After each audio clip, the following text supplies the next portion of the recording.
All credit to Hofstra. I thought their defense was fabulous. They really kind of disrupted us on the offensive end. They caused 9 turnovers in the first half, and then, it was a back and forth game, maybe the first 16 minutes of the game, and they got some separation at halftime, up 6, and then we weren't really able to get into a great flow offensively. We only scored 58 points, and thought we had some good looks. We also had some turnovers, and credit to them for really digging in and guarding us. If you have a question on Zoom, please use the hand raise feature. We'll stay with questions in the room to begin. Questions in the room? Kevin?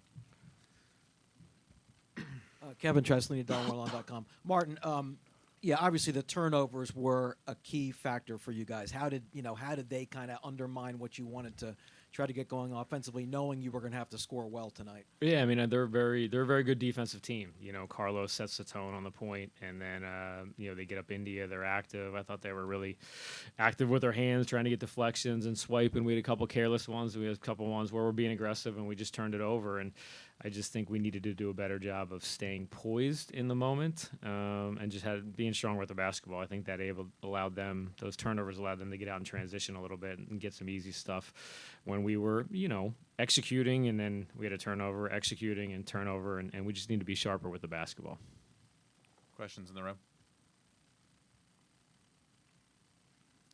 In front to Daniel.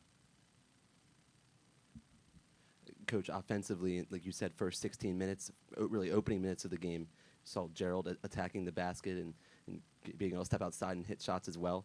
Were there parts of the game, or what made you guys efficient early on the brighter side of things?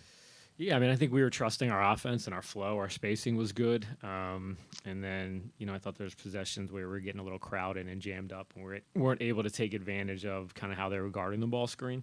That's a really good defensive team that's aggressive and active. And I just think the possessions that were good and efficient, we were moving, we were cutting, we were making the extra pass, and some of the ones, I think they stalled us on the offensive end, and we didn't trust it as much.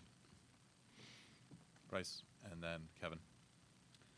Coach and Jair, I just first wanted to thank you both for everything you did for me my first year covering the team. And but Coach, Christian Ray and Jalen Trent and OD, what did those three mean to the program? Yeah, I mean, first of all, it's great having you with us, and I appreciate all the coverage and support. Can't say enough about those three guys and kind of the example they set every day with, our program, our culture. They set the tone. Christian's been with us for 2 years. OD's been with us for 4, but obviously Christian is such a big part of what we do and who we are, and couldn't thank them enough for, again, the example they set every day. I hope Christian Ray goes on to play basketball for a couple more years and not go to law school.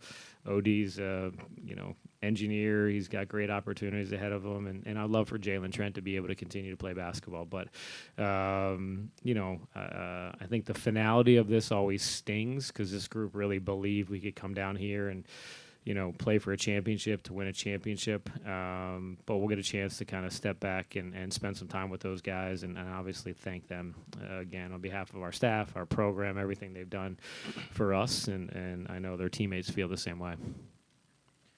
Hey, Jair, what was Hofstra doing defensively that made it difficult for you guys to kind of get into the offensive flow that you wanted to? I mean, obviously they got a nice mix of guys on the perimeter who can guard you, but also some size down low that's also difficult to go against.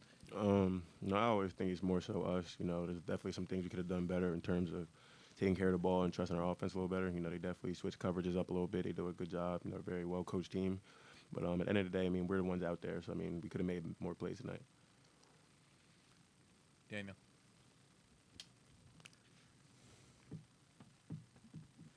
Coach, I know we established last night you were able to rest a number of regulars and starters, but with the way this game was delayed and then this maybe the spring forward too, it just feels that much later. As you guys are trying to mount a comeback, you're having to play press.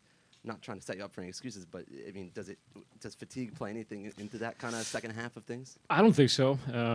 Again, we were ready to go, and again, I thought we got off to a great start. We had the lead for the majority of the first half, and they got some separation in the last 4 minutes. We were watching the game, Stony Brook Drexel game before, but I thought our guys were ready to play. They stayed poised. Again, we got off to a good start, and I think all credit goes to Hofstra. We did a good job on Tyler Thomas, but Carlos and Dubar, I think those two guys, obviously experienced, talented guys, really put a lot of pressure on us, and we made Thomas work, but those guys were very efficient offensively to keep them, to continue to establish that lead. Anything else? All right, thanks, guys. Thanks, Miles.